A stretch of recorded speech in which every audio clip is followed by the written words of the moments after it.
মনে রাখবেন, আজকে ইরান যদি পরাজিত হয় তাহলে আগামী 100 বছরে মুসলমান আর মাথা চারা দিয়ে দাঁড়াইতে পারবে না। আজকে ইরান যদি পরাজিত হয় তাহলে ফিলিস্তিনিদের স্বাধীনতা নস্যাৎ হয়ে যাবে। অতএব ইরানের বিজয় ফিলিস্তিনিদের স্বাধীনতার অগ্রসূত্র। কথা বলেন ঠিক না বেঠে? আমরা চাই এই সাম্রাজ্যবাদীরা ধ্বংস হোক, আমেরিকা ধ্বংস হোক, তাদের সাম্রাজ্যবাদী নীতি ধ্বংস হোক, এই জায়নিস্ট উগ্রবাদী ইহুদিরা ধ্বংস হোক এবং বাইতুল আকসা বিজয় অর্জন করুক, বাইতুল আকসার মুক্তি হোক। আল্লাহ আমাদেরকে ন্যায়ের পথে, আজাদির পথে, মুক্তির পথে আল্লাহ আমাদেরকে কবুল করুক। আল্লাহুম্মা। আসসালামু আলাইকুম ওয়া রাহমাতুল্লাহি ওয়া বারাকাতুহু। ইন্নাল হামদুলিল্লাহ সালাতু ওয়াসসালামু আলা রাসূলিল্লাহ। সম্মানিত দেশবাসী, হাসনাবাদবাসী, এই যুদ্ধটা আসলেই শুধু ইরানের বিরুদ্ধে না, এই যুদ্ধ মূলত ফিলিস্তিনিদের বিরুদ্ধে। যখন ইরান ফিলিস্তিনিদের পক্ষে লড়াই করার ঘোষণা দিয়েছে তখন থেকেই ইরানের বিরুদ্ধে তারা আগ্রাসন চালানোর পরিকল্পনা করেছে। তারই ধারাবাহিকতায় তারা ইরানকে অর্থনৈতিক অবরোধ, শুধু ইরান না, মুসলিম বিশ্বের যারাই তাদের বিরুদ্ধে, সাম্রাজ্যবাদীদের বিরুদ্ধে, এই জায়নিস্টের বিরুদ্ধে, এই উগ্রপন্থী বিরুদ্ধে যখনই মুসলমানরা মাথা উঁচু করে দাঁড়াইতে চেয়েছে তখনই এই উগ্রবাদীরা, এই সাম্রাজ্যবাদীরা মুসলমানদেরকে হত্যা করার জন্য, দমিয়ে দেওয়ার জন্য হয় অবরোধ দিয়েছে, না হয় স্যাংশন দিয়েছে, বিভিন্নভাবে না হয় হামলা করেছে। তাদের বিরুদ্ধে যখন যেই জনপদ জেগে উঠেছে তারা সেই জনপদকে ধ্বংস করে দেওয়ার জন্য তারা সমগ্র পশ্চিমার অস্ত্র শস্ত্র শক্তি নিয়ে তারা সেই জনপদের উপর ঝাঁপিয়ে পড়েছে।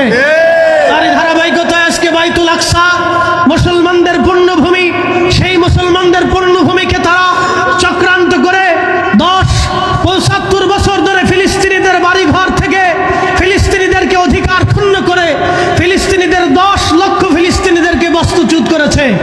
আপনি বুঝেন, এই যে আপনারা যারা হাসনাবাদে বসবাস করেন, ধরেন এই বিল্ডিং আপনার, তারা এসে কোনো এক শক্তি এসে বললো এই বিল্ডিং আজ 12 ঘন্টার ভিতরে আপনাকে ছেড়ে দিতে হবে, বলেন আপনি কি দেবেন? কখনোই দেবেন না।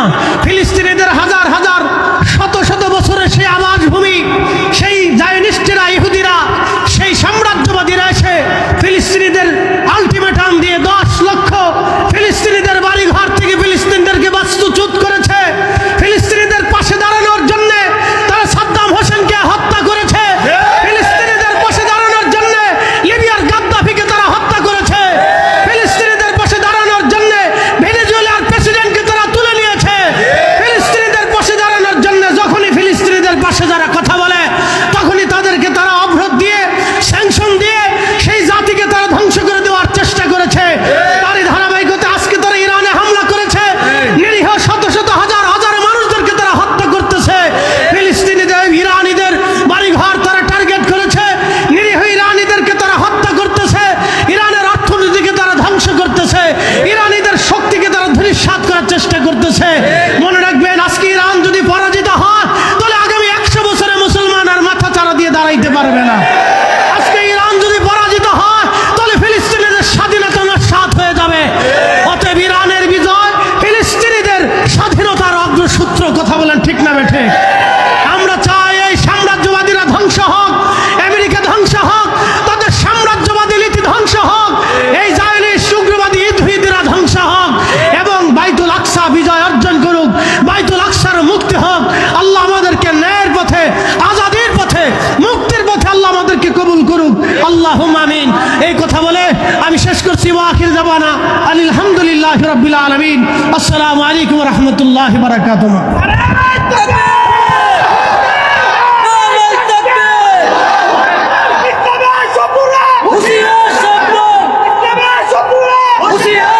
এই পর্যায়ে আপনাদের সামনে বক্তব্য রাখবেন হাসনাবাদ গোলাম আলী নগরের মসজিদের পেশ ইমাম ও খতিব। আসসালামু আলাইকুম ওয়া রাহমাতুল্লাহি ওয়া বারাকাতুহু। আমরা মুসলমান দেশে বাস করার কারণে আমরা আরব দেশের, আরব কান্ট্রি তথা বিশ্ব মুসলিমদের কষ্টগুলো সঠিকভাবে উপলব্ধি করতে পারতেছি না। মূলত আমাদের প্রাণের কেন্দ্র বাইতুল আকসা, এটাকে যদি শুধু কেন্দ্র করে আপনি চিন্তা ভাবনা করেন যে বাইতুল আকসাকে কেড়ে নেওয়ার জন্য, এই ঐতিহ্য ধূলিসাৎ করার জন্য ইসরায়েলের পাশাপাশি আমেরিকাও লেগেছে, বলুন ঠিক কিনা?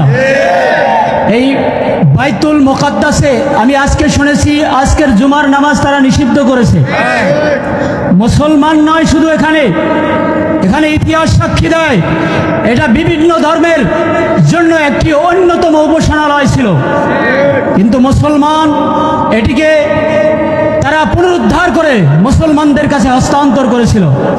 আমাদের মুসলমানদের নেতা সালাউদ্দিন আইয়ুবী, যিনি শিক্ষা দিয়েছিলেন মুসলমানদের নেতৃত্বে কোনো মুনাফিকি থাকবে না, তিনি মুনাফিকদেরকে হত্যা করেছিলেন। কিন্তু আমরা আরব বিশ্বের শাসকদের দিকে তাকিয়ে দেখছি তাদের প্রত্যেক শাসকের মধ্যে মুনাফিকি ঢুকে গেছে। আজকে আমাদের দেশের কিছু মুসলমান আলেমরা আমাদেরকে বুঝাতে চাচ্ছে ইরান মুসলমানদেরকে হামলা করছে। কোশ্চিন কালেও না, যেখানে আমেরিকার ঘাঁটি ইরানের হামলা সেখানেই, যেখানে ইসরায়েলের ঘাঁটি ইরানের হামলা সেখানেই। মুসলমানদের উপরে ইরান কখনো হামলা করতে পারে না। আমাদেরকে আরেকটি ভুল মেসেজ দেওয়া হচ্ছে যে ইরান শিয়া, তাদের পক্ষে আমরা কেন কথা বলবো? এটা কখনোই হতে পারে না। আমরা মুসলমান হিসাবে সর্বপ্রথম মজলুমের পক্ষে কথা বলবো। এই আমেরিকা শিয়া হিসাবে ইরানের উপরে হামলা করে নাই, মুসলমানের উপরে হামলা করেছে, মুসলমান দেশের উপরে হামলা করেছে, মুসলমান পরাশক্তির উপরে হামলা করেছে। শুধু এতটুকুই নয়, ফিলিস্তিনের পক্ষে জোরালোভাবে কথা বলা এবং তাদের পক্ষে শক্তিশালীভাবে দাঁড়ানোর জন্য ইরানের উপরে হামলা করা হয়েছে। ইরানের নেতৃত্বকে ধূলিসাৎ করার জন্য তারা মুসলিম কান্ট্রিগুলোকে বেছে নিয়েছে। অতএব আমরা ওই সব মুসলমানদের পক্ষ নিব না যারা ইরানের বিপক্ষে দাঁড়াচ্ছে। কারণ ইরান মুসলমানদের ঐতিহ্য বহন করে, মুসলমানদের ইতিহাসের সাক্ষী বহন করে। অতএব ইরানের পক্ষে আমরা আছি, মুসলমানদের পক্ষে আমরা আছি। আপনারা থাকবেন তো ইনশাআল্লাহ? আমরা সকলে মিলে মুসলমানদের পক্ষে থাকতে চাই কি চাই না? এবং ইসরায়েল এবং আমেরিকার বিরুদ্ধে প্রয়োজনে যদি জিহাদের ডাক আসে আমরা প্রস্তুত আছি কি আছি না? আল্লাহ তাআলা আমাদের সবাইকে কবুল করুক, সকল বলে আমিন। যখনই মুসলমানরা মাথা উঁচু করে দাঁড়াইতে চেয়েছে, তখনই এই উগ্রবাদীরা, এই সাম্রাজ্যবাদীরা মুসলমানদেরকে হত্যা করার জন্য, দমিয়ে দেওয়ার জন্য হয় অবরোধ দিয়েছে, না হয় স্যাংশন দিয়েছে, বিভিন্নভাবে না হয় হামলা করেছে।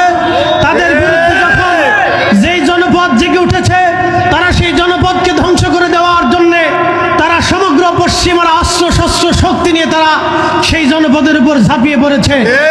তারই ধারাবাহিকতায় আজকে বাইতুল আকসা মুসলমানদের পূর্ণভূমি, সেই মুসলমানদের পূর্ণভূমিকে তারা চক্রান্ত করে 75 বছর ধরে ফিলিস্তিনিদের বাড়িঘর থেকে ফিলিস্তিনিদেরকে অধিকার ক্ষুণ্ণ করে ফিলিস্তিনিদের 10 লক্ষ ফিলিস্তিনিদেরকে বস্তুচ্যুত করেছে।